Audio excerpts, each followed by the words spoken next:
Mesdames et messieurs, bonjour. Je suis Stéphane Tachimobisi. Bienvenue dans cette nouvelle édition du Café Fiscal. Aujourd'hui, je vais parler des sciences économiques. C'est quoi les sciences économiques? On définit de manière sommaire la science économique comme l'utilisation des moyens rares dont nous disposons pour satisfaire à notre besoin de vie quotidienne.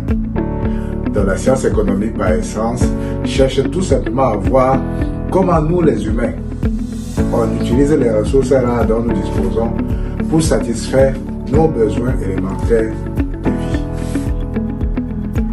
Ceci dit, au quotidien, est-ce que nous utilisons normalement ces ressources rares dont nous disposons pour satisfaire à nos besoins? Ici découle la notion d'argent économique rationnel.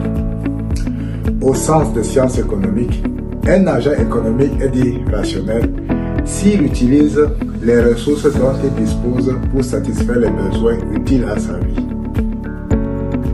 Autrement dit, si vos revenus se limitent à 10 000 francs, vos dépenses ne vont pas dépasser les 10 000 francs. Si vos dépenses dépassent les 10 000 francs, au sens des sciences économiques, vous êtes un agent économique irrationnel. Donc si on croise l'équation de budget sous contrainte de vos revenus, et on essaie de voir si vous êtes un agent économique rationnel, on va donc voir la façon dont vous utilisez votre salaire pour réaliser vos objectifs de vie si vous êtes salarié. Ça veut tout simplement dire que, parlant de la rationalité d'un agent économique, un agent économique est irrationnel si son équation de budget est égale, c'est-à-dire si l'ensemble de ses dépenses correspond à son revenu. Et s'il est davantage très rationnel, il peut avoir même l'épargne. Les agents économiques irrationnels sont ceux qui gagnent 1 million et dépensent 3 millions.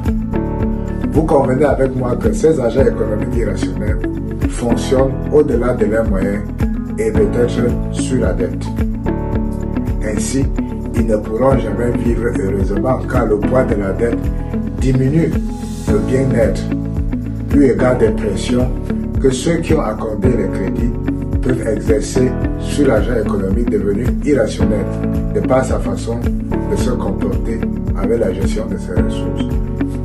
Donc la science économique, pour conclure, est une discipline qui permet de croiser ou d'analyser les choix que font les individus sur la base des ressources rares dont ils disposent pour l'amélioration de leurs conditions de vie. Pour ceux qui souhaitent connaître davantage sur la notion de la rationalité d'un agent économique et sur quoi on peut qualifier un agent économique d'irrationnel, nous sommes disponibles pour plus d'ouverture en la matière. Je vous remercie et à bientôt.